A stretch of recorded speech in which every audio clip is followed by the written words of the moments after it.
question to my colleague. There's a bill before the House, C-210, tabled by my colleague from Skinner-Bulkley Valley. Does he support allowing those that can drive?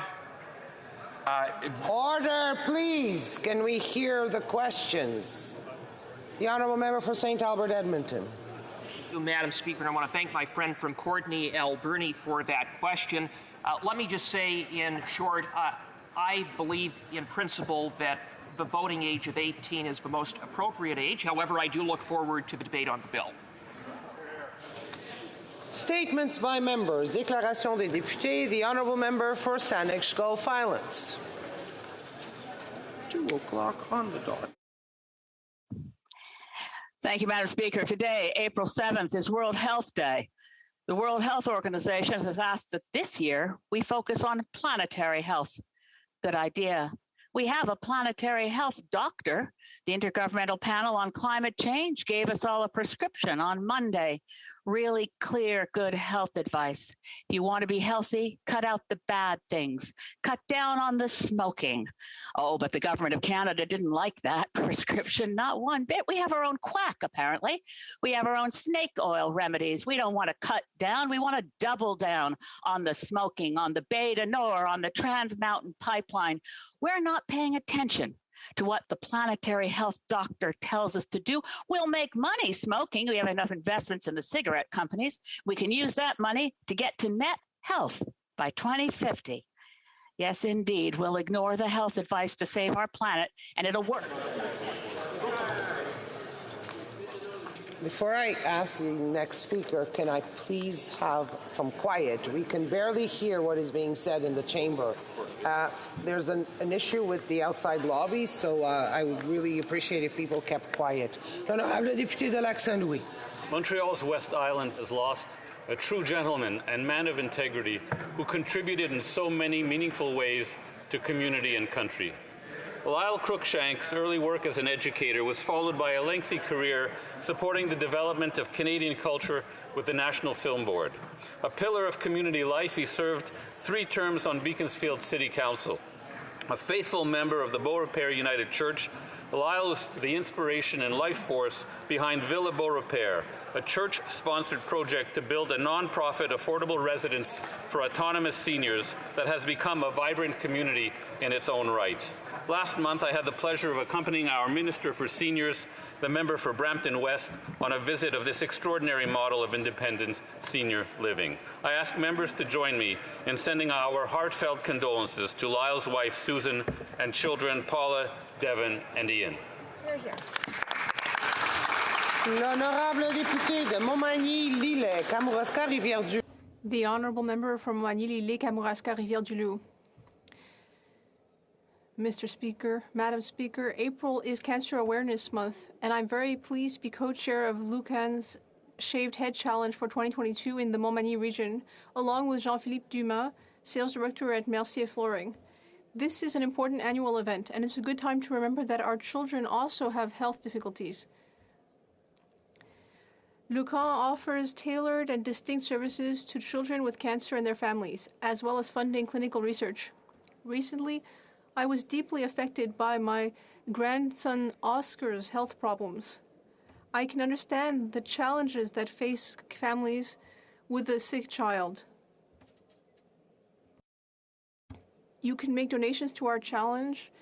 We set the ambitious goal of $100,000, and I would also invite you to commit to shave your hair for the cause. And on my side, it will be on June 18th at the Coin du Monde Café in Montmagny. I may not have a lot, but still, thank you very much. Je pense qu'on a presque le même hairdo. I think we have about the same hairdo. The Honourable Member for Brampton North. April is Sikh Heritage Month, and April 14th marks the day of Vaisakhi. Vaisakhi is a special day for Sikh people as it signifies the beginning of the Khalsa Panth created by the 10th Guru, Guru Gobind Singh Ji, who initiated the Khalsa as warriors designated to be the protectors of the innocent. Sikhi teaches us the importance of justice, equality, and service to others. On this occasion, I'd like to recognize the outstanding work of Khalsa Aid Canada, an organization that highlights and practices these important teachings.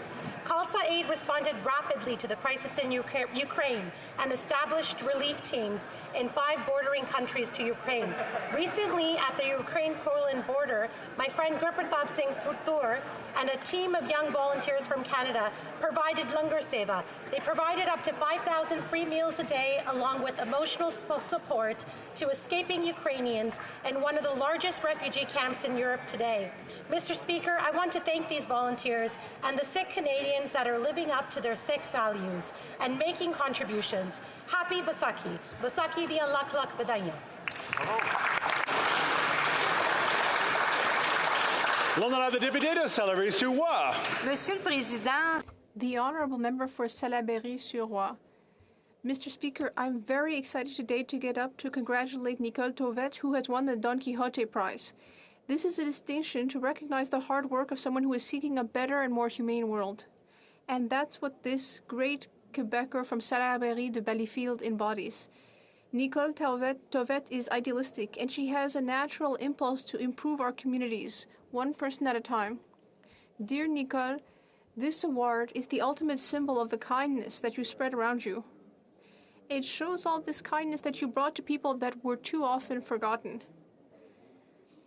This is a real symbol of love, the love that you have fostered thanks to the laughter that you have brought about around you, the creativity, as well as the tears that you were always willing to comfort. So with great admiration and deep friendship, I am also celebrating Madame Nicole Tauvet today by giving her my first ever prize of the Salaberry-sur-Roi Lily. Thank you, Nicole. A petit rappel, just a little suggestion to keep conversations outside. Some great SO31s going on today, statements by members. I think everybody wants to get a good clip, make sure we hear everything that's going on. So let's keep those conversations outside. L'honorable député de Orléans. Merci, Monsieur le Président. Lundi 14. Thank you very much. On the 4th of April, I was lucky enough to participate in a local fundraiser for Ukraine. Elected officials, Councillor Matt Luloff, Laura Dudas, and Catherine Kitts for joining us. The community of Orléans was invited to visit the drive-thru setup at Soulstone restaurants to pick up delicious traditional Ukrainian delicacy, pierogies and borscht. This amazing event was organized by the Knights of Columbus in partnership with Sam and Emily He, owners of Soulstone Sushi Bar and Grill, who graciously provided their indoor space to the many volunteers to help set up the distribution of food. I want to recognize Jay Sanko and his family for his effort and his leadership for making this such a great success. Orléans residents truly responded to the call, as 690 dozen of pierogies were sold within 2 hours. With a fundraising goal of $20,000 between this event and the GoFundMe page, we've reached today close to $19,000. Et tous les profits des ventes vont au fonds de secours cri. We will ensure that those funds go to various initiatives in Ukraine with the Red Cross. And your support. It's like I'm all full of reminders today to remind members that SO31s are actually 60 seconds. The Honourable Member for Brandon Souris. Yeah. This past week, the Royal Manitoba Winter Fair opened its doors to thousands of enthusiastic visitors after a 3-year hiatus due to COVID-19. Held annually in Brandon, the fair is one of Western Canada's largest agricultural events and one of only 2 fairs in Canada to receive royal designation from Queen Elizabeth II.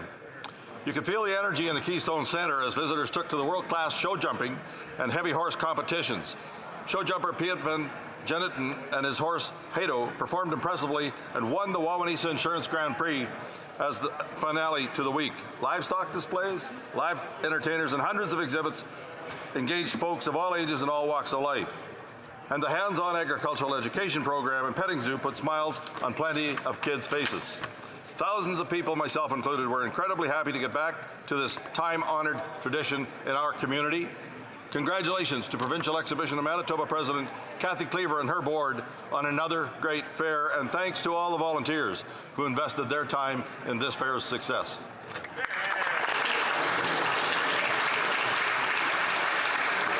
The Honourable Member for Scarborough-Guildwood. Thank you, Mr. Speaker. Yesterday, our friend, former MP and Cabinet Minister David Kilgour died. Everything in David's life was animated by his deep Christian faith.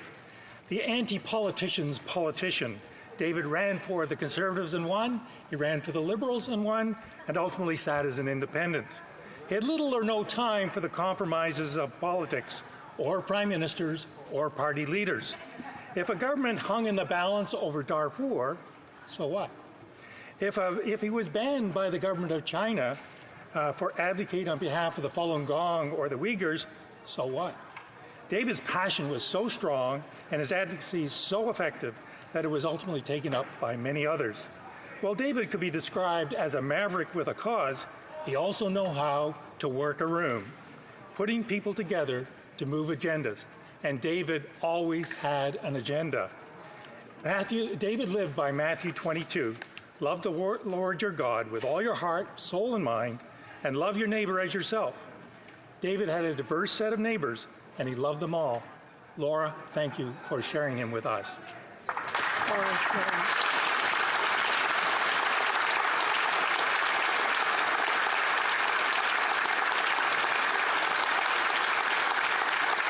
The honourable member for Windsor-Tecumseh.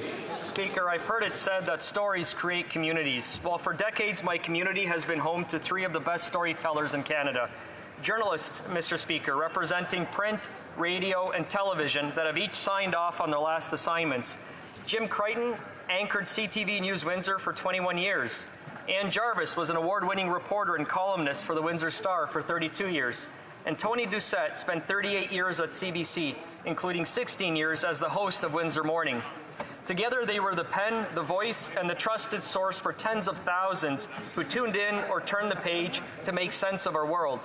Anne said it best, "This job was an adventure every day. I've covered prime ministers and premiers, but often those who inspired me most were ordinary people who enriched the community in all kinds of ways." Thank you, Anne, Jim, and Tony, for sharing your talents and enriching our community by helping us to tell our stories. Thank you. The honourable member for Cumberland-Colchester.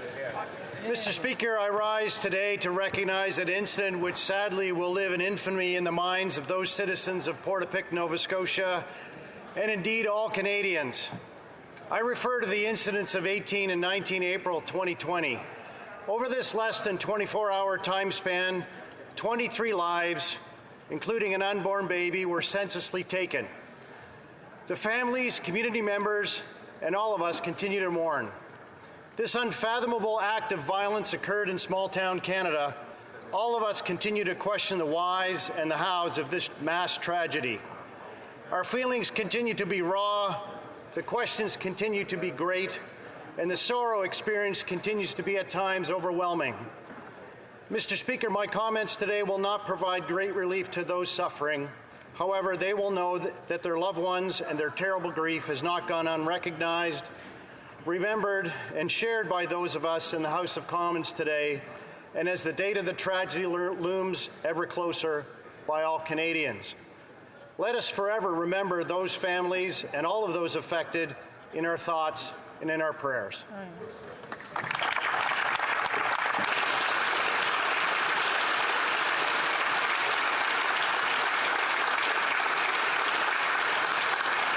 The honourable member for Vaughan Woodbridge. Mr. Speaker, Christians in Canada and around the world have been preparing through Lent for the joyous arrival of Easter, the feast of all feasts that celebrates the resurrection of Jesus Christ, both in our communities and our hearts. As engraved over the windows of the Peace Tower here on Parliament Hill, where there is no vision, the people perish. Proverbs 29:18. This year we enter Easter at a challenging time that calls for peace, healing, and hope. A worldwide vision that invites all of us, regardless of faith, to seek unity. Easter is a time of new beginnings, Mr. Speaker, where we are reminded of God's providence and unconditional love. For Jesus bore our sins on the cross and made intercession for our transgressions. As we let go and let God, this Holy Week we lift our eyes to the cross to receive the grace of amazement. Mr. Speaker, wishing everyone celebrating in Vaughan Woodbridge and around the world a blessed Holy Week, a happy Easter, Buona Pasqua a tutti. Thank you, Mr. Speaker.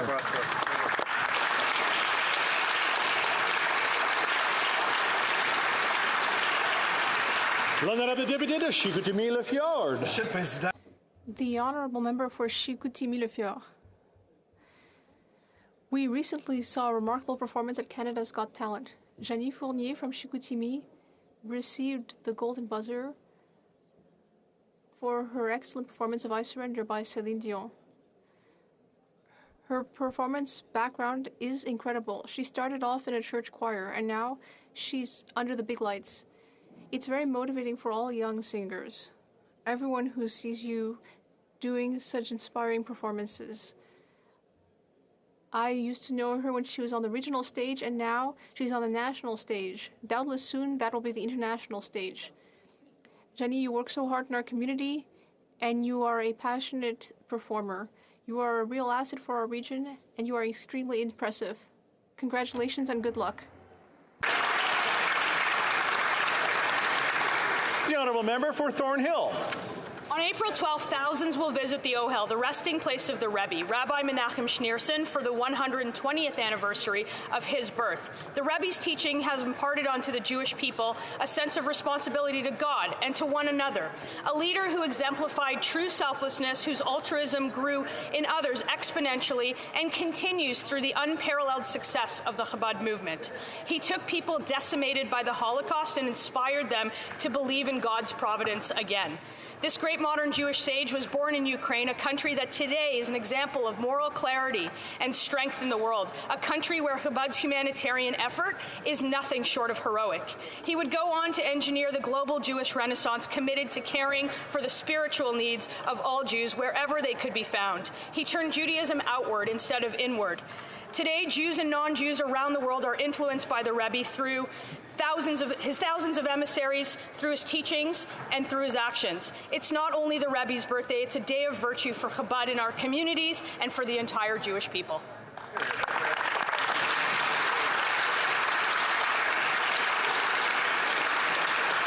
The honourable member for Hamilton Mountain.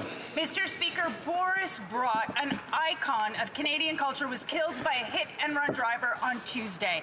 Hamilton Spectator columnist Susan Claremont wrote, "Among the steel mills and hardscrabble neighborhoods for richer and for poorer, from school halls to concert halls, the maestro believed our lunch bucket town could love classical music." He was right. But even more, we loved Boris Brott. His accomplishments are legion, too many to mention. An officer of the Order of Canada, a passionate conductor, internationally renowned for making classical music relatable. He was artistic director of the Hamilton Philharmonic for more than 20 years. He performed at Carnegie Hall, Covent Gardens, and even a blast furnace at the Dofasco Steel Mill. In 1988, he launched the Brott Music Festival, Canada's largest orchestra festival, bringing classical music to the streets of Hamilton. Our shocked city has been stunned silent. My deepest condolences to his wife, Ardith, his children and grandchildren.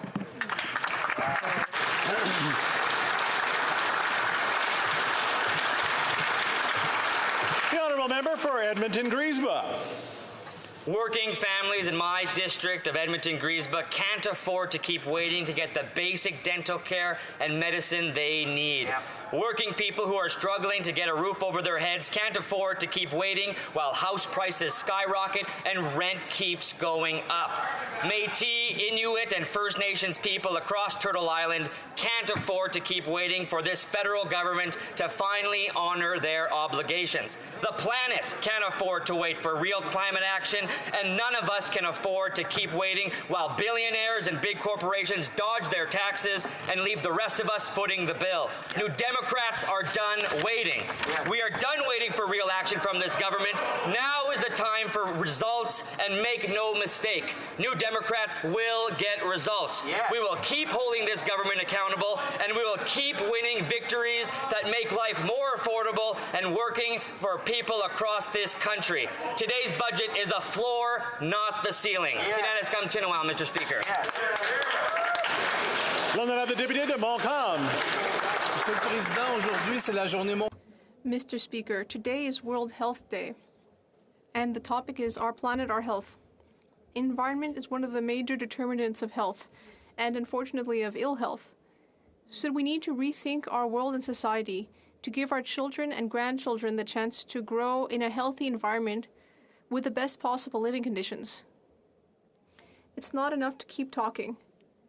We need to take concrete action. This government needs to be consistent and shoulder its responsibilities. It needs to protect the environment and fund health. I'd like to take this opportunity to pay tribute to everyone who works in the health sector. They work so hard to support our health system, and they have been waiting for so long for predictable, substantial funding.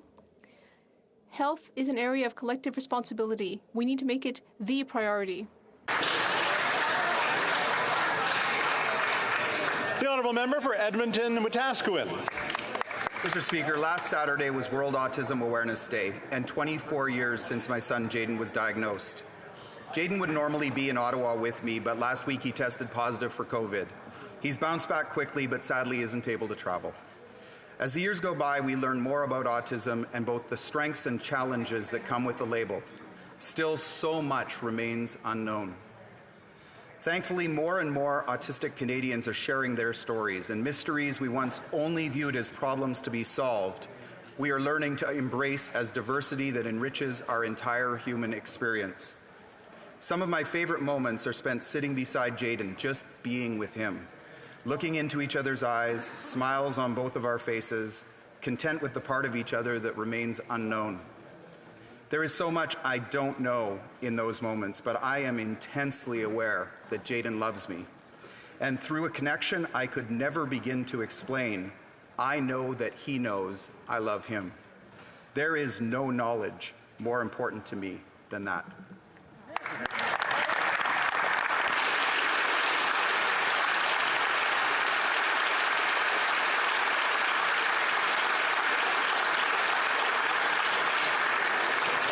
The honourable member for London West.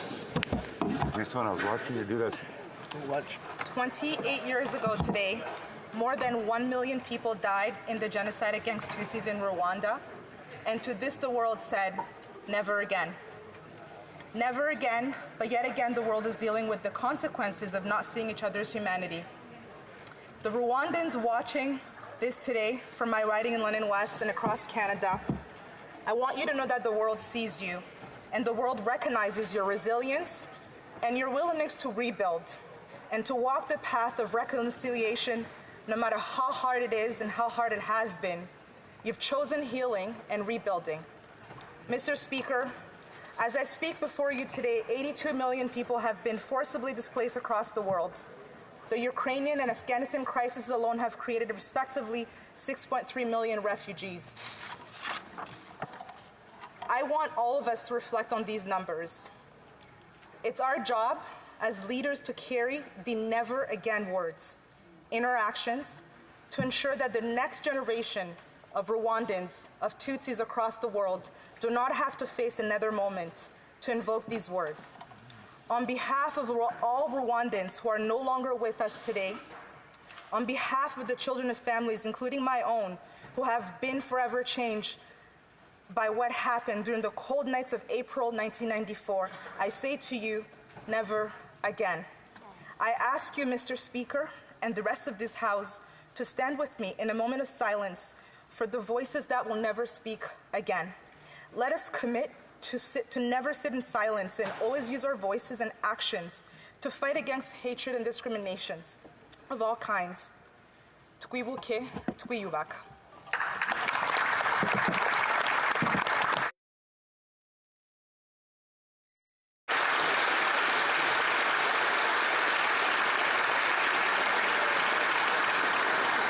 I know there's a request for another moment of silence, so maybe we'll do them together.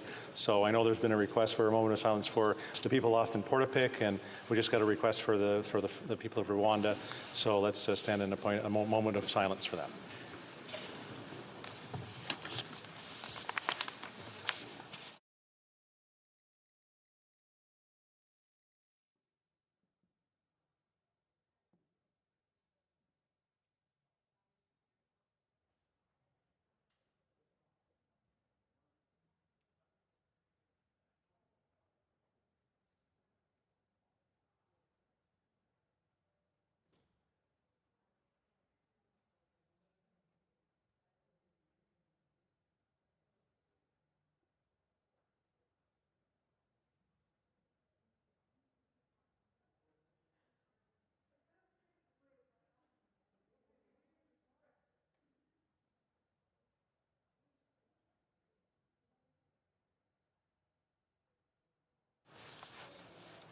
Merci.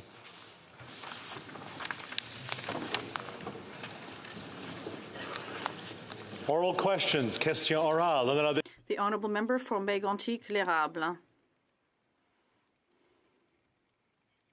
Mr. Speaker, we know that transparency is not the trademark of this Liberal NDP government.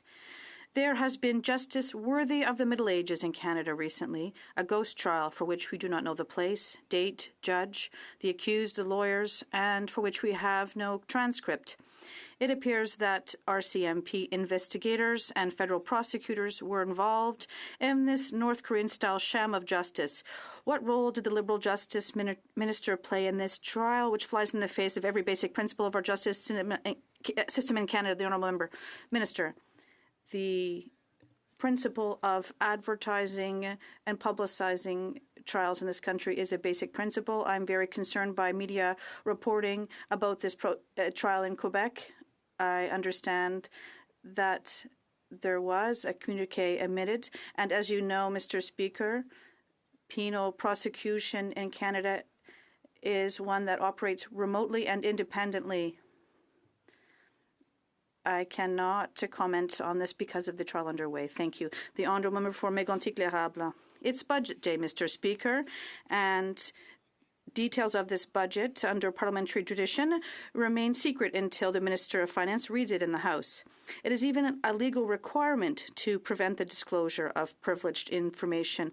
This morning we learned that the member for Burnaby South was briefed on the contents of this budget. Mr. Speaker, when did this briefing take place? Who was present? Did the NDP members of the government take an oath of secrecy about the secret information they received? The Honourable Government House Leader. Thank you very much, Mr. Speaker. The budget will be presented shortly, and all the details will be made available, but certainly details that are available for everyone were the same for everyone. We did not share secret information at all. The Honourable Member from Mégantic-l'Érable. We did not get any secret briefing, Mr. Speaker. We now know that NDP members did receive information on the budget, and the Canadian press reports this morning the NDP health critic, after receiving a briefing, said he was optimistic that the government would meet its commitments on dental care and pharmacare in the budget. This is highly confidential information which can affect the stock prices of many companies in these areas. What exactly does the NDP and their leader know? We'd like to know what information they received. Thank you. The Honourable Government House Leader. Mr. Speaker, there was no secret discussion and no information shared. That was not at all the case. There will be a very important budget for our country in a few moments. So all the details will be there, so wait for the budget. I'm already hearing some things over there that I'm not quite liking, so can we just keep the comments down? I mean, I don't mind a little bit of back and forth, but there's a couple of words that I heard from back there that I'm not liking. The Honourable Member for Dufferin-Caledon. Yesterday, I asked the Prime Minister to acknowledge the economic pain that Canadians are suffering. Rather than answer, he chose insults. Let's try again. Former Liberal MP Dan McTagg said food prices are going to go up 30 to 35% as a result of increases in diesel prices. Gas and diesel up, food prices up, and Canadians are scrambling to make ends meet. And all the while, greenhouse gases go up as well. Will the Prime Minister just admit it? Confession is good for the soul. His environmental and economic policies are a failure, and apologize to Canadians.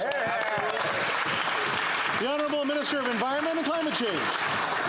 Thank you, Mr. Speaker. I believe the conversation yesterday was about our investment working? So maybe I can quote some investment that have been made in his province of Ontario, $6 billion with GM in Oshawa to go for electric plant vehicles, $5 billion between LG and Stellantis in Windsor to make the transition to electric vehicles. These are only some of the investment that we've made, and in fact, our emissions are going down, Mr. Speaker, by 30 million tons already, and that's just the beginning. Thank you very much.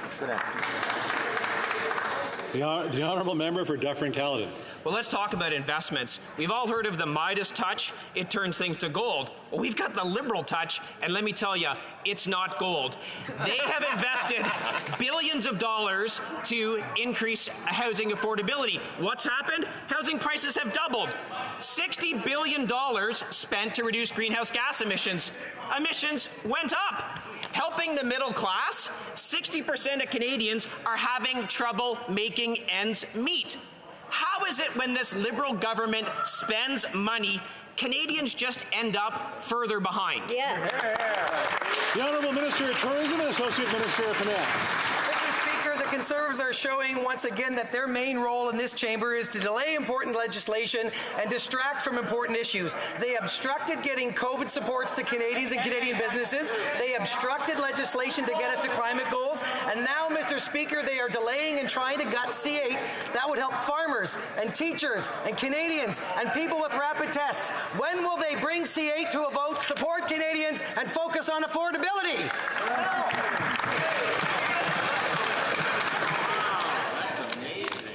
You're in government, Randy. Figure it out. You ready? Are we? All right. On est prêt? Ready? The Honourable Member for La Prairie. Mr. Speaker, imagine yesterday at 3:20 p.m., the Prime Minister announced that he had been selected by the UN to promote sustainable development globally. Listen to this, Mr. Speaker. Barely an hour and a half later, bam, he approved Bay du Nord, a billion-barrel oil project that will pollute for 30 years. It took him an hour and a half to flout his mandate, an hour and a half to show the world that Canada is not only an oil state, but it is also a rogue state. What he talked out of both sides of his mouth. What credibility does he have left today when it comes to the environment? The Honourable Minister. Mr. Speaker, I'd like to thank my honourable colleague, but I find it ironic that the Bloc is asking us to turn down projects that are being approved by provinces, even though they ask the federal government not to stick their nose into their business. There is provincial sovereignty that is somewhat variable here. So would the Bloc be in favour of the federal government doing it independent of the third link in Quebec? The Honourable Member for La Prairie. Mr. Speaker, the worst is that on Monday alone, the UN itself warned that we have to reject any new oil projects if we want to have any chance of curbing climate change. It didn't really stop the government yesterday from approving Bay du Nord, which will pump up to 100,000 barrels of oil every day. Bill, baby, drill, baby, drill. This government takes the report of climate scientists from around the world and tosses it in the garbage, not even in the recycle bin, right in the garbage. How could it still claim today that it bases its decisions on science? The Honourable Minister of the Environment and Climate Change.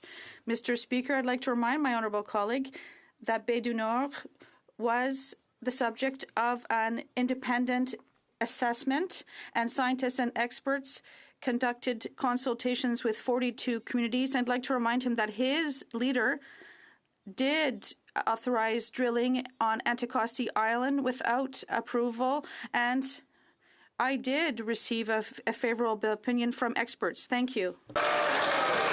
L'honorable député de Rosemont-la-Petite-Patrie. Monsieur le Président, il y a quelques jours à peine, le GIEC a publié un rapport alarmant. Nous sommes dans l'urgence. L'avenir de nos enfants, nos petits-enfants est menacé. Il faut prendre des mesures courageuses. Alors, le ministre de l'Environnement a agi. Il a approuvé un nouveau projet de combustible fossile. Il va continuer à distribuer des milliards de dollars aux compagnies pétrolières et gazières. Il aurait pu dire non à ce projet, mais il a dit oui à plus de pétrole. One moment, please. We have an issue with the interpretation. Is everything okay now? Okay, translation is working. We will now go back to the member for Rosemont-Petite-Patrie.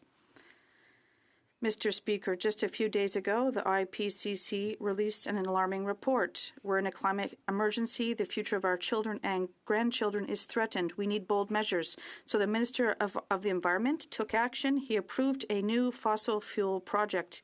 He will continue to hand out billions of dollars to oil and gas companies. He could have said no to this project, but he said yes to more oil and more emissions. Does the Minister understand that $1 billion more barrels of oil is not a green project? The Honourable Minister of the Environment. Mr. Speaker, I'd like to remind my honourable colleague that IPC said to avoid a 1.5 increase in the temperature, we have to reduce emissions, and we're going to reduce them by 40 to 45%. All sectors of the activity have to reduce their GHGs, and what we tabled last week in the House will clearly allow us to show how all sectors will be able to reduce their GHGs. And the IPCC also reminded everyone that despite everything we're going to do, we are going to create a project that will be as low carbon as possible, and we will sequester the carbon. Mr. Speaker, just days ago, the IPCC released a scathing report saying the planet is burning. This Minister of Environment called it sobering. If we have any chance of beating the climate crisis, we need to urgently transition away from fossil fuels, invest in green energy, and support workers. And yet, he just approved Bay du Nord, a massive fossil fuel project that will add the equivalent of 7 million cars to the road. Why is the minister ignoring the science and putting Canadians at risk? Minister of Environment and Climate Change. Thank you, Mr. Speaker. I thank the honourable member for her question. What the IPCC said in their report this week is that in order to prevent global temperatures from rising beyond 1.5 degrees Celsius, countries have to reduce between now and 2030 by 43% their greenhouse gas emissions. We're on track to reducing them by 40 to 45. The IPCC said that every sectors of our economy need to be reducing their emissions. I tabled last week in this House a report that shows how exactly we're going to do that between now and 2030. The IPCC also recognized that we will still be using fossil fuels even in 2050, and we need to make sure that these are as low emitting possible, and we need to capture all of the emissions. Thank you, Mr. Speaker. Order, and I know I'm hearing, like, as much as I try to tell this group over here to be quiet, to that one to keep quiet, I'm hearing it way over there right now, so let's try to keep the temperature down here a little bit. The honourable member for Calgary Centre. Mr. Speaker, the world agrees carbon capture storage is key to decarbonizing our fossil fuels, which the world will need for decades. Enhanced oil recovery produces low-carbon oil, better for the environment. The Minister of Natural Resources claimed on the international stage that Canada will introduce a tax credit like the American 45Q. Guess what? 45Q includes enhanced oil recovery. But when in Canada, he says that EOR won't be included. Can the Minister tell Canadians today what is his actual position on carbon capture? The Honourable Minister of Natural Resources. Thank you for the question. Certainly, carbon capture and sequestration is one tool in a broad toolbox associated with reducing emissions across the economy, starting with putting a price on pollution, working through regulatory mechanisms and investment mechanisms, as well as tax measures. We have been clear that there will be a tax credit associated with implementation of carbon capture and sequestration technologies. That will be something that the honourable member will hear about a little bit later from my colleague, the Minister of Finance. The honourable member for Calgary Centre. Well, thank you, Mr. Speaker. And Canada was once the world leader in carbon capture technology. We lost our position to the United States because the investments went where it made economic sense. Right. Technology will always follow the opportunities. Yeah. A carbon capture tax credit without EOR is simply words on paper, which will not produce what the world is demanding: lower carbon Canadian resources. Will the minister live up to his international commitment and advance carbon capture EOR, or will he just sit back and let the Americans continue to eat our lunch? Here, here. The Honourable Minister of Natural Resources. Thank you for the question, Mr. Speaker. If I were the honourable member, I would not be so dismissive of Canadian technology. 2 of the top 100 clean tech companies in the world this year were Canadian carbon capture and sequestration technologies. So I would ask the honourable member perhaps to spend some time with Clean Tech in Canada. Canada is a leader in carbon capture. We are a leader in clean tech around the world. The honourable member for Costa Bay Central Notre Dame. Mr. Speaker, I thank my colleagues for their support both before and after I brought attention to the uncertainty facing the Beta Nord project in this House on February 14th. Hear, hear, hear. Yesterday was a great day for energy workers in Newfoundland and Labrador, Canada, and the world with the approval of this project. But the Minister of Natural Resources has delayed the next round of exploration licenses by 90 days. This year's seismic program has been defunded by the provincial government. Can the NDP Liberal Minister tell us if these decisions were backroom deals that were made in order to secure approval for Beta Nord? Good question. The Honourable Minister of Natural Resources, not the member for Timmins. Thank you, Mr. Speaker.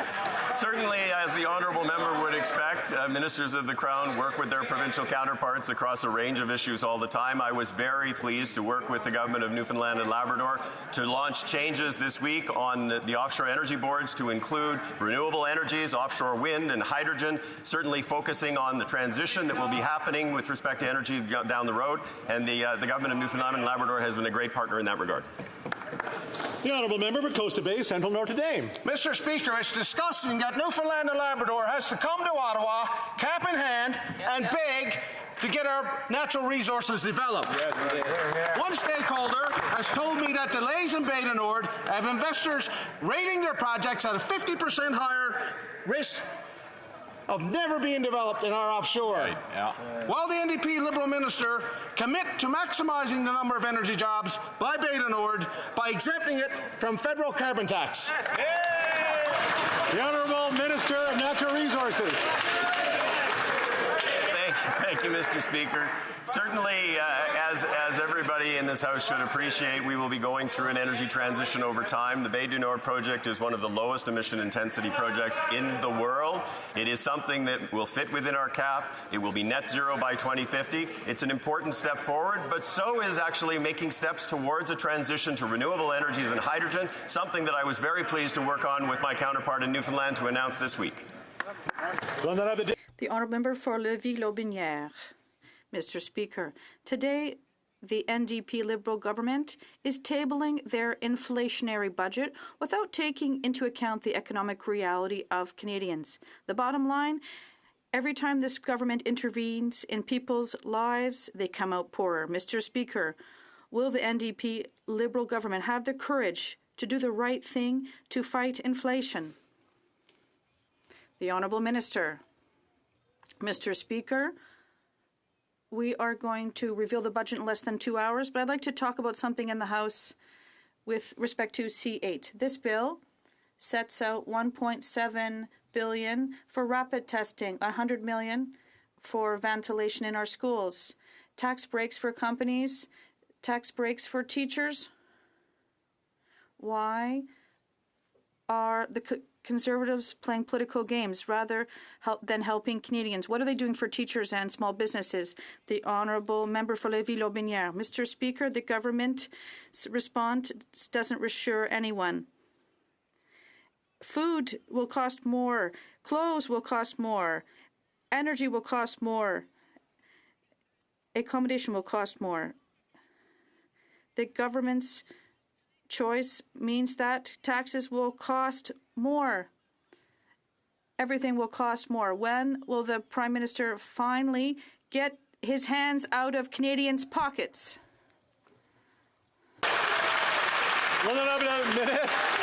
The Honourable Minister of Tourism, rather for the Treasury Board. The Conservatives are raising a very important question. Let's talk about the voting record of Conservatives.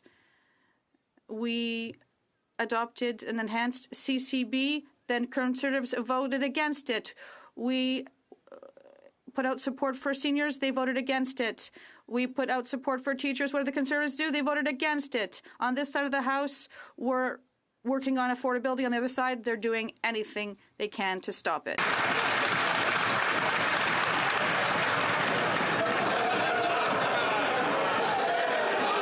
You know what? I kind of feel like I'm at a hockey game here. let's quiet it down a little bit. The honourable member for Repentigny. The Environment Minister's decision to approve Baie du Nord is bad news for our planet. The IPCC was clear, oil production must go down, but Canada is going into expansion mode with more production and more drilling, more oil. In the fight against climate change, we have a choice. You're either part of the problem or you're part of the solution, polluting the planet more, or you can change your behavior. The Minister of the Environment is being applauded by the Conservatives. Why has this minister given up? The Honourable Minister of the Environment. Thank you very much, Mr. Speaker. I'd like to thank my colleague for her question. I have never owned a car, and I'll probably never own one. But I do take a train to come to Ottawa. Planes many of us use, and they will continue to function for quite some time. With oil. Order. The Honourable Minister. Mr. Speaker, these vehicles and many other things that we need will continue to use oil, and that is why we have selected a project that pollutes the least for the planet, 10 times less than the oil sands. And this project should be net zero, and we're imposing this condition for oil production, and we are going to continue to work to fight climate change. Thank you very much. The Honourable Member for Repentigny. There is one person here who approved 1 million barrels, and they're on the other side of the House. Reducing emissions by 43% by 2030 requires efforts from anyone, governments, businesses, citizens. By approving Baie du Nord, the minister is sending a very bad message. It's business as usual. It's a festival of magical thinking. The IPCC couldn't be clearer. We need to reduce our oil production and consumption now. By saying yes, does this minister realize that he is contributing to global warming here and abroad for years and years to come? The Honourable Minister. Thank you, Mr. Speaker. The plan that we tabled in this House last week hinged on many sources of information, including the Energy Agency of Canada, that concluded that our forecasts for oil production will increase, but our plan does show that we will achieve our targets by 2030 in all sectors of activity, and this plan was supported by many players across the country. The Honourable Member for Avignon Lametis-Matane. Mr. Speaker, 1 week after tabling a plan to reduce GHGs, the Minister has approved the Baie du Nord oil spree, which will emit 430 megatons of GHGs. It's saying one thing and doing the opposite. It's hard to beat. That brings us back to what the UN Secretary General Antonio Guterres said Monday about efforts to fight climate change. He said, and I quote, "Some governments say one thing and do another. To put it simply, they are lying." Mr. Speaker, was he talking about Canada? The Honourable Minister. Thank you, Mr. Speaker. I'd like to reassure my colleague he wasn't talking about Canada, because we have a price on pollution that is amongst the most ambitious in the world. We have regulations for methane emissions, and we're going to cut them by almost half by 2025 and even more so by 2030. We have ambitious plans to decarbonize the aluminum sector in Lac Saint-Jean and the steel sector in Ontario and the automobile sector. So our plan is working. Emissions have already started to go down, and we're going to continue that work. Thank you. The Honourable Member for Foothills. Thanks to failed Liberal policy like the carbon tax and trucking mandates, Canadian farmers are facing skyrocketing input costs on fuel, feed, and fertilizer. The Liberals could offer relief. Instead, they're making it worse. The NDP Liberal Carbon Tax Coalition increased the tax on April 1st, and they still refuse to clarify their position on a 35% tariff on Russian fertilizer. Canadian farmers are being asked to feed the world as a result of the illegal Russian invasion of Ukraine. But to do that, they need clarity. They need certainty. So once again, will the Liberals exempt the 35% tariff on fertilizer purchased from Russia before March 2nd? Here, here. The Honourable Minister of Agriculture. Thank you, Mr. Speaker. You know how our government is helping farmers with support that they need. We're aware that right now in the spring that they need fertilizers. And that's why we're doing everything we can so that these fertilizers do come to Canada and get to our producers. Mr. Speaker, last week we announced a GHG emission plan, and we're talking about $1 billion to support our farmers. Thank you. The Honourable Member for Chicoutimi-Le-Fjord. Mr. Speaker, we learned this week that the federal budget should set out $2 billion to accelerate the production of some minerals for developing electric batteries.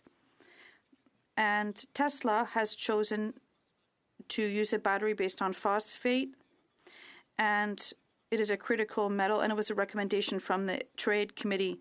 Will phosphate be an essential part of this strategy and have its share of the pie? The Honourable Minister of Natural Resources. Thank you very much for the question, Mr. Speaker. Certainly Canada is moving forward with the development of a critical mineral strategy. As the Honourable Member knows, we actually released a list of critical minerals some time ago. I think that you will see, as the Honourable Member indicated, that we intend to resource the critical mineral strategy. It is a critical element of driving the economy going forward, all the way from extraction to processing to batteries production and electric vehicle production. It is certainly part of the growth agenda for this government. The Honourable Member for Lakeland. Mr. Speaker, farmers feed Canadians and the world, but in Lakeland, 3 straight years of ag disasters hurt crops and forced farmers to sell livestock early. It's not over yet, and the damage will happen for years. Now, the NDP Liberal plan to cut fertilizer use will slash yields even more. It risks Canada's food supply and security. Farmers pay a quarter of their bills in carbon taxes. Fertilizer and fuel costs have doubled. Liberal inflation makes everything more expensive. Why are the NDP Liberals making it so farmers can't feed their fellow Canadians or their cattle? Hear, hear. The Honourable Minister of Agriculture. Thank you, Mr. Speaker. I can tell you that our government is there to support farmers. We've been there working collaboratively with my colleagues, the provincial ministers in the prairies, to make sure that ranchers were able to get feed for their cattle. We have provided hundreds of thousands of dollars through the agri-recovery programs. We have supported CFA through Hay West program, and we are there to support, Mr. Speaker. Thank you. The Honourable Member for Timmins James Bay. So the Environment Minister confirms he used modelling from the Canadian Energy Regulator to develop his climate plan, but their modelling shows that per barrel output of oil in 2050 will be, wait for it today, the same as it is today. So much for saving the planet, eh? And meanwhile, he signed on to massive oil expansion and is going to give billions in carbon capture schemes. We have a narrow window to develop a clean energy economy. So enough with the drill baby drill stuff. When is this minister going to stop dancing to the tune of big oil? Honourable Minister of Environment. Thank you, Mr. Speaker. When we reformed environmental impact assessment under C69, we made a commitment that we were going to depoliticize the process of environmental project in Canada. Our government has accepted the environmental impact assessment done by the agency, which conducted a rigorous, robust, and transparent process that lasted almost 4 years. This project will include requirements for net zero emissions by 2050 and 137 other environmental protection measures. Mr. Speaker, the project aligns with the government's ambitious emissions reduction plan and will need to fit under the cap of the emission cap for the oil and gas sector. Thank you. The Honourable Member for Edmonton Strathcona. Mr. Speaker, Alberta families want to do their part to help Canada meet our emissions targets, and they deserve good paying jobs in the new economy. Yep. Yet the government continues to abandon them. Instead of diversifying our economy, this government gave billions of dollars to big oil companies on vague promises to reduce emissions. Guess what? Those billions resulted in almost no reductions. Yeah. In today's budget, will the government finally invest in Alberta workers and families? Yeah, hear, hear. The Honourable Minister of Natural Resources. Thank you, Mr. Speaker. Certainly, economic diversification of all economies to ensure that we actually are on a growth trajectory as we move towards a lower carbon future is very important. I would tell you that Canada is extremely well situated to take advantage of the opportunities that will arise. In Alberta, those opportunities certainly involve carbon capture and sequestration, hydrogen, biofuels, critical minerals, and a range of other things. We are working with the Government of Alberta. We will be actually launching a process over the coming months to work towards economic diversification, not just in Alberta, but in every province and territory in this country. The honourable member for Yukon. Post-secondary education more accessible is critical to improving the quality of life for all Canadians, including in the North and Arctic. That's why our government has invested over $47 million towards the Jacinta Centre for Research and Learning, as well as a new science building at Yukon University and transforming Aurora College into a polytechnic university.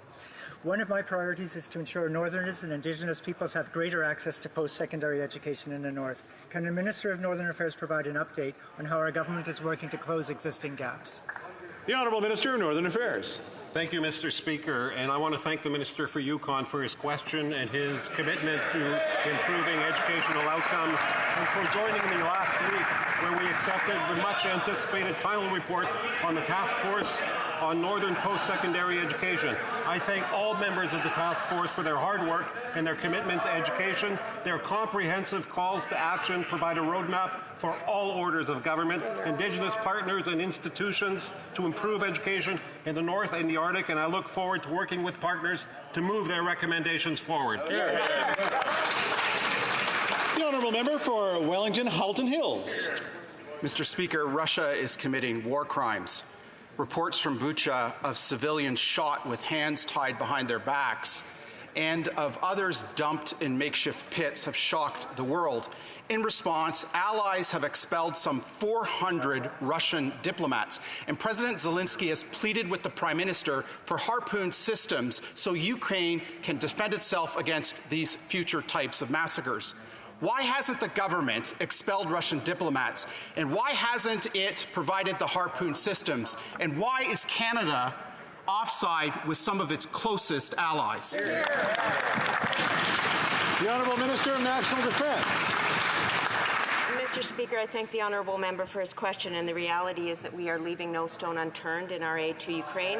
I have announced 6 tranches of military aid totaling over $110 million. That aid has included hand grenades, rocket launchers, ammunition, sniper rifles, Carl Gustav weapon systems, and fragmentation vests, among other things. We will continue to explore every opportunity to deliver aid to Ukraine. I spoke with my counterpart, Minister Reznikov, this morning for the second time this week to ensure that we are collaborating with our allies and with Ukraine to deliver as much aid as possible as soon as possible. Thank you, Mr. Speaker. The honourable member for Wellington Halton Hills. Mr. Speaker, there are reports that some 300 civilian men were massacred last week in Mali by Malian and Russian forces. Only a few short years ago, for a brief moment in time, this government sent hundreds of Canadian troops to Mali and hundreds of dollars in aid, and then it lost interest. Does the government have any plans to stop future atrocities in Mali, seeing that it was once this government's foreign policy priority? The Honourable Parliamentary Secretary to the Minister of Foreign Affairs. Thank you, Mr. Speaker, and I thank the honourable member for that question, because Canada, this government, is extremely concerned about human rights atrocities taking place in Mali. That's why we have been meeting with our like-minded and allies about this issue from day one. That's why we have also raised concerns about Wagner mercenaries who are working with probably the understanding of Russia, and that is why we will continue to stand with the people of Mali as we make sure that Mali is isolated further in the world. Thank you, Mr. Speaker. The honourable member for Selkirk Interlake Eastman.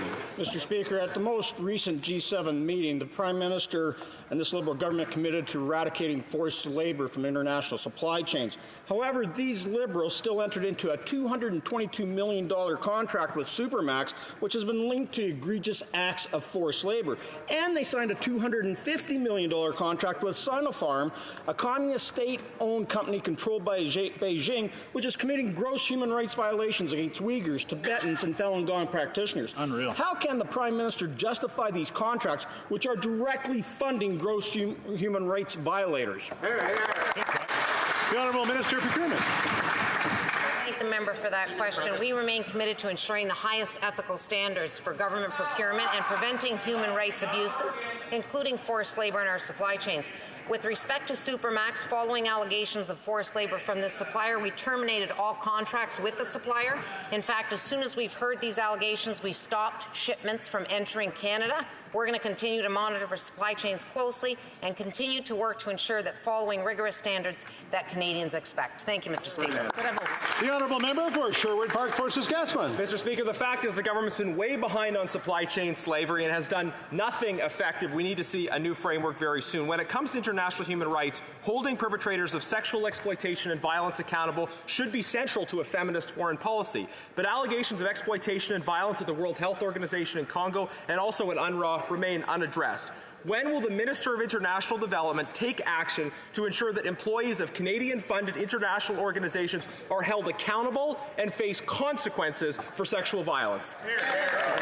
The Honourable Minister of International Development. For that question. In fact, in my first meeting with the head of the WHO, they raised these concerns, and they assured me that they're working on this. In fact, actually, anytime I speak with any head of UN organizations, this is one thing that we focus on, to making sure all the humanitarian aid focus on the protection of all human rights. Thank you. The Honourable Member for Rimouski-Nejet-Témiscouata-Les-Basques. Mr. Speaker, yesterday the Bloc tabled a motion stating that excluding some candidates from Canada Research Chair position was not the right way to promote inclusion within our institutions. The motion was negatived on the principle that decision was already questionable, but by imposing the same quotas on all Quebec research chairs as the rest of Canada, the government is completely ignoring regional realities in Quebec and its university network. Can we at least agree that a French university in Rimouski does not have the same pool of diversity as a university in Toronto? The Honourable Parliamentary Secretary. Mr. Speaker, our government has provided unwavering support for all researchers and scientists over the past 7 years. In fact, we have helped to rebuild the scientific and research community. It has an international reputation. We continue to support a strong scientific and research milieu to promote Canada's interests. We know that it's not just the right thing to do, it is the smart thing to do. Honourable Member for Rimouski-Nejet-Témiscouata-Les-Basques. Mr. Speaker, it's one thing for this government to oppose any and all proposals from the Bloc and say that we have bad intentions, but can it continue to turn a deaf ear when even in its own ranks a number of MPs are expressing unease with exclusion being used as a means to promote inclusion? That's exactly what the member for Louis-Hébert said yesterday in stating that federal rules needed to be changed on research chairs to avoid these kinds of situations. At the very least, will this government listen to reason coming from its own MP? The Honourable Parliamentary Secretary to the Minister of Innovation. Mr. Speaker, I am proud to defend our government's record when it comes to supporting science and research from coast to coast to coast. Our government has brought back science after a decade of negligence. Not only is it back, but it is a scientific community that is strong. We are establishing measures to ensure diversity and inclusion and hiring, and we support scientists and Canadian researchers. Member for Selkirk Interlake Eastman. Mr. Speaker, the budget is about to be tabled and holds market information that will impact the portfolios of average Canadians. That's why it's released after markets close. However, the NDP leader revealed that at a press conference this week he was given advanced screening, and he shared this information with other members of the NDP elite. This could be considered important intel for insider trading.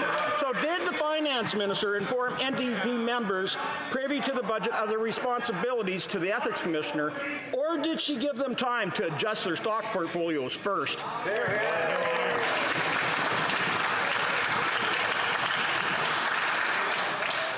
Order. I know we're getting a lot of noise from the back there, so I just want to make sure.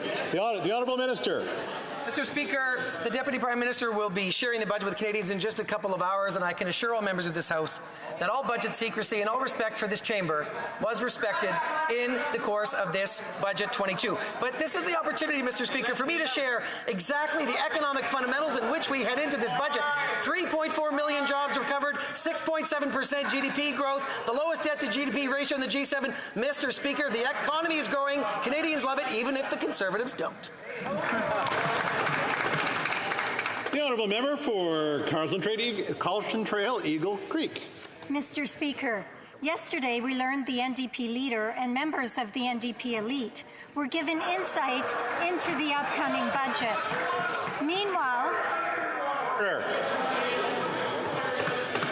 Order. Let's get through a question here. The honourable member for Carleton Trail, Eagle Creek, start again. Thank you, Mr. Speaker. Yesterday, we learned the NDP leader and members of the NDP elite were given insight into the upcoming budget. Meanwhile, this information was not even provided to Liberal members of Parliament. Did the Minister of Finance provide the debt management plan of the Government of Canada or fiscal tables during her budget briefing with the NDP? The Honourable Minister of Tourism and Associate Minister of Finance. Mr. Speaker, I can assure the honourable members in this House that no such information was shared, but let me share this. Canada's AAA credit rating is intact. We have the lowest debt-to-GDP ratio in the G7. We have the second fastest growing economy in the world. Next year, we're on track to be the fastest growing economy in the world. The economy grows, the Conservatives crows, and guess what? The Canadians love it.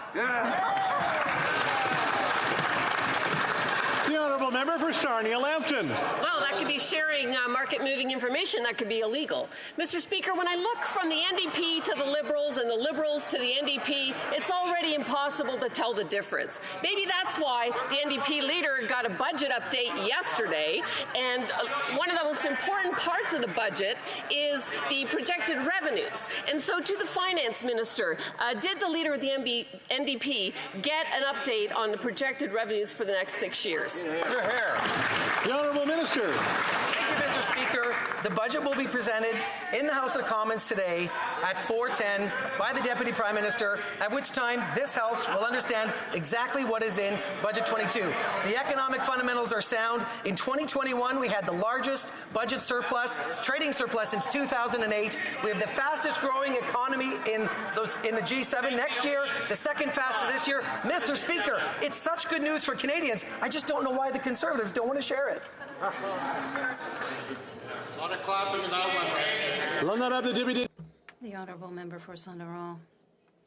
Mr. Speaker, the Minister of Sports announced earlier this week the appointment of the first Sport Integrity Commissioner in Canada. This measure seeks to eradicate abusive, unacceptable, and problematic behaviour, which is all too often found in Canadian sports. Such abuse significantly undermines an athlete's development, and the appointment of an outstanding individual such as former athlete Sarah-Eve Pelletier will make a huge difference. Can the minister tell us how this new position will have a positive impact on young Canadian athletes? The Honourable Minister of Sports. Mr. Speaker, I want to thank my colleague for her question and her excellent work in her riding of Saint Laurent. It's essential to protect our athletes, and that is what the new Sport Integrity Commissioner will do. The appointment of Sarah-Eve Pelletier is a crucial step in ensuring a sports system that is free of harassment, abuse, discrimination. We are making this an independent mechanism that is mandatory for all national sports organizations funded by the federal government. This abuse must and will stop. The honourable member for Bay of Quinte. Mr. Speaker, Canada has an intellectual property problem. Yearly, Canada produces $39 billion in intellectual property, the currency of innovation, but the USA in comparison produces $6.6 trillion, or 169 times what Canada produces. What's worse, we're giving our IP away. This year, the former Google chairman thanked Canada for IP that Canada developed was commercialized in the U.S. Mr. Speaker, will Canada in this budget have an intelligent budget to ensure Canada produces its own intellectual property, or are we going to continue to let the USA eat our IP for lunch? Great question. The Honourable Parliamentary Secretary to the Minister of Innovation. Well, Mr. Speaker, we introduced Canada's first ever intellectual property strategy in 2018 with investments of over $85 million. And we've built on those investments, Mr. Speaker. Budget 2021 proposed to invest $90 million to create Elevate IP, a program to help accelerators and incubators provide startups with access to intellectual property expertise.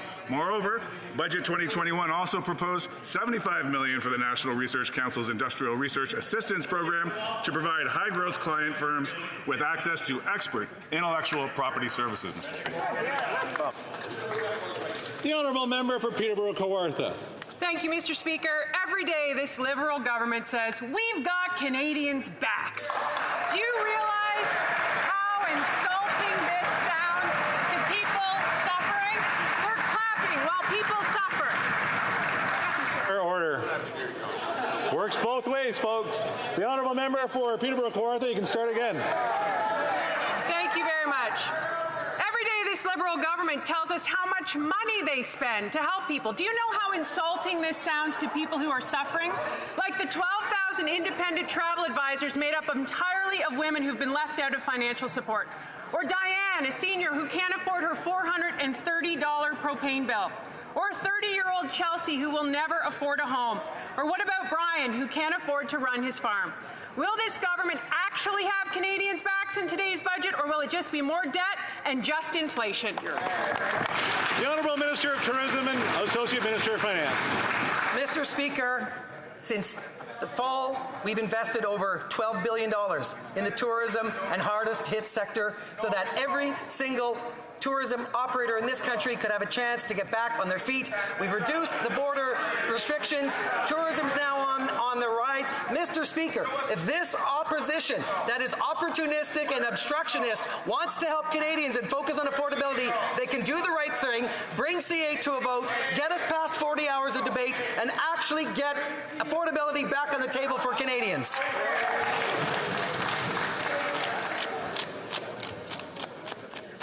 Order. Are we ready? I'm just waiting for you guys. I'm ready there? All right. The honourable member for Cumberland-Colchester. Mr. Speaker, imagine being a victim of Canada's worst ever mass shooting where 23 lives were senselessly taken, including a baby. The federal government has promised an advocate. For 7 months, the position of the federal ombudsman for the victims of crime remains unfilled. It has not been filled in due time, as promised by the Minister of Justice. Despite the efforts of the Mass Casualty Commission, affected families have nowhere to turn because of this unfilled vacancy. When will the minister do right by the families, all Nova Scotians and many others affected, and appoint the victim's advocate?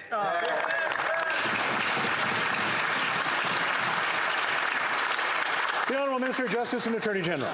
Speaker, I thank the honourable member for his question, and obviously I extend my support and condolences to all of those families affected. Mr. Speaker, I can assure the honourable member, I can assure this House and all Canadians that the filling of that position is going in due course according to the rules of fair hiring that we have put in place. And I would expect that announcement will be made very soon, Mr. Speaker. Mr. Speaker, we have invested in victims across Canada in a variety of programs. We'll continue to do that. Victims remain at the centre of what we do, Mr. Speaker.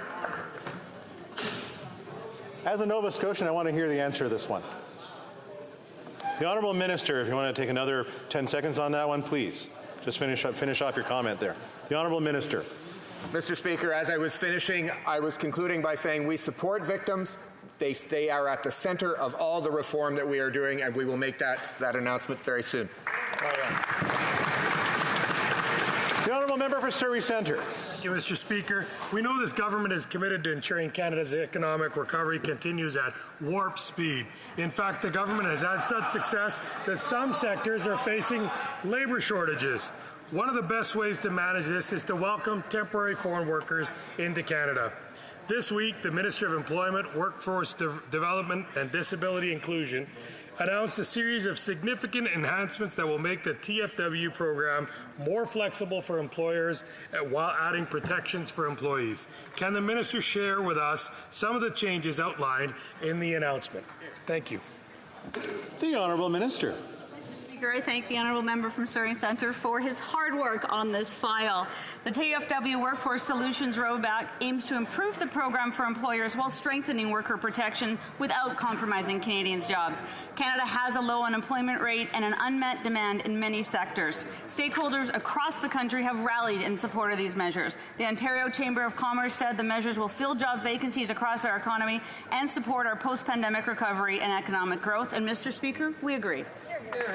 The honourable member for Skeena-Bulkley Valley. Mr. Speaker, it's been almost a year since Greyhound ended its bus service in Canada. Last May, the minister told us that he would provide, quote, safe, reliable, and affordable transportation across the country. But a year later, and rural communities are still waiting to hear the plan. Without reliable buses, people can't get to work, they can't access services, and here in Northwest British Columbia on the Highway of Tears, it's particularly concerning for Indigenous women and girls. Will the minister tell us when can rural communities have bus service they can rely on? The Honourable Minister of Transport. Speaker, I want to thank my honourable colleague for his question. I share his concern about several communities in our rural parts of our country have been lacking access to inner-city bus service. And our government is very much concerned with this reality. And as I shared with my colleague, the issue is a provincial responsibility. We continue to work with our provincial partners to identify ideas of how we can move forward. I've met with several bus operators. We're looking for ways to support ensuring that residents in rural areas have access to affordable, reliable, and safe inner-city bus service, Mr. Speaker. The honourable member for Kitchener Centre. Mr. Speaker, enough of the political games. The Minister of Environment and Climate Change today is responding to questions from the Bloc and the NDP, citing his approval of Bay du Nord, when he knows he's citing a net by zero condition that isn't worth the paper it's printed on if we emit up to 100 coal-fired power plants in a year before that we even get to that point. He cites the IPCC when he knows full well they've said that investing in projects like this is a moral and economic madness. Production wouldn't even start till 2028. When will this government realize that being a climate leader means investing in a just transition for workers, not in caving to the oil and gas lobby? Thank you.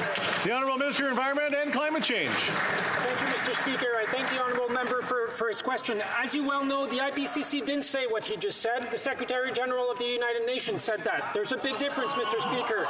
The IPCC said every country needs to reduce their emissions by 43% by 2030. That's exactly what we're doing, Mr. Speaker. The IPCC said any fossil fuel that we'll still be using need to be abated. That's exactly what we're doing by putting in place mandatory measures for net zero by 2050. We will continue to do that, Mr. Speaker. Thank you very much. Well, that's all the time we have for question period today. Following discussions amongst representatives of all parties in the House, I understand there is an agreement to observe another moment of silence. I will now invite the House to rise and observe a moment of silence in memory of the victims of the tragic event that happened 2 years ago in Nova Scotia.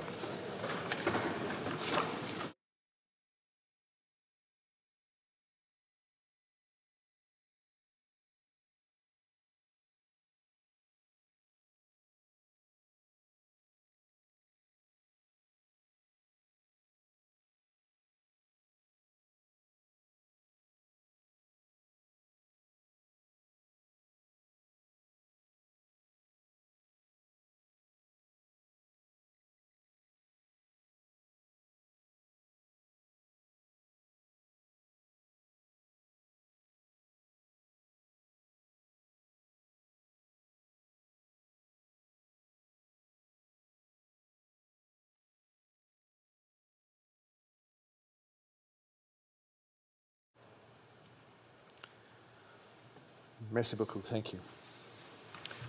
Now, we have, I think, the Thursday question. The honourable member from Calgary Shepherd. Thank you, Mr. Speaker. So there's a tradition in this House to do the Thursday question by the House Leader, so in his stead I will do so. There is a 2-week break coming up for Easter. Is also the month of Ramadan, and it's also Passover. And upon the return, I'm wondering if the government House Leader could inform this House how he plans to budget the time of the House of Commons. The Honourable Government House Leader. Well, thank you very much, Mr. Speaker, and let me say to my colleague opposite, I hope that he and his family are able to enjoy this time and enjoy Easter. I know that we'll be celebrating. I'll say Ramadan Mubarak to those who are recognizing Ramadan, and wish everybody a joyous Passover. I should say, Mr. Speaker, that this afternoon we're going to be continuing with second reading of Bill C-14, the Quebec Electoral Representation Bill, and as folks know, at 4 p.m. the